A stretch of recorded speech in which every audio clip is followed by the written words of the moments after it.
Bodhan bypass road Baba garden కూడలి వద్ద town CI Venkatanarayana traffic rules awareness programme నిర్వహించారు. సిపి సాయి చైతన్య ఆదేశాల అనుసారం లారీ, కారు డ్రైవర్లు మరియు వాహనదారులకి ట్రాఫిక్ నిబంధనలు పాటించి పోలీసులకి సహకరించాలన్నారు. మీ కుటుంబ భద్రత బాధ్యత దృష్టిలో పెట్టుకుని కారు నడిపేటప్పుడు సీట్ బెల్ట్, బైక్ నడిపేటప్పుడు హెల్మెట్ ధరించాలని సిఐ వెంకటనారాయణ సూచించారు. మద్యం తాగి వాహనం నడపొద్దని, ఒకవేళ నడిపితే జైలు పాలు అవుతారని హెచ్చరించారు. ఈ కార్యక్రమంలో బోధన్ ట్రాఫిక్ పోలీసులు పాల్గొన్నారు. దీనిలో భాగంగా వాళ్ళ 4 వీలర్కి సంబంధించిన అందరికీ కూడా అవేర్నెస్ ప్రోగ్రామ్ కల్పించారు. ఎందుకంటే 4 వీలర్లు నడుపుతున్నారు కానీ ఎట్టి పరిస్థితులు అందరూ కూడా సీట్ బెల్ట్ అనేది పెడతారు.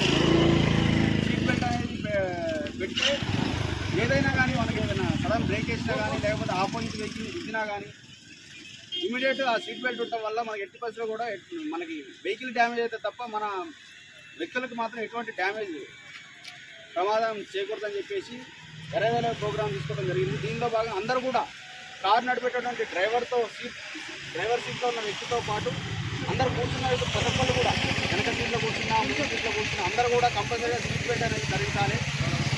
ఇట్లాంటి ట్రాఫిక్ రూల్స్ అనేది పాటించడం వల్ల ఎటువంటి పరిస్థితి, ఎటువంటి ప్రమాదం ఏ రూపంలో వస్తుందో మనకు తెలియదు కాబట్టి కంపల్సరీగా అందరూ కూడా సీట్ బెల్ట్ ధరించాలని చెప్పి కోరుకుంటూ మేము మా ట్రాఫిక్ ఆర్ఐ గారు, ఎస్ఐ గారు అందరం కూడా ఇక్కడ అవేర్నెస్ ప్రోగ్రామ్ మేము చలాన్ల గురించి ఆపలేదు. మిమ్మల్ని అందరినీ కూడా అవేర్నెస్ చేయడం గురించి అని చెప్పేసి ఆపడం జరిగింది. ఆపి మీకు కొన్ని ఒక 10 మినిట్స్ మీతో అవేర్నెస్ ప్రోగ్రామ్ చేసి మీరు కూడా వేరే వాళ్ళకు కూడా చెప్పాలి ఈ విషయం. సీట్ బెల్ట్ పెట్టుకోవాలి, 2 వీలర్ నడిపేటోళ్ళు కంపల్సరీ హెల్మెట్ పెట్టుకోవాలా. హెల్మెట్ లేకుండా ఎంతోమంది వస్తున్నారు.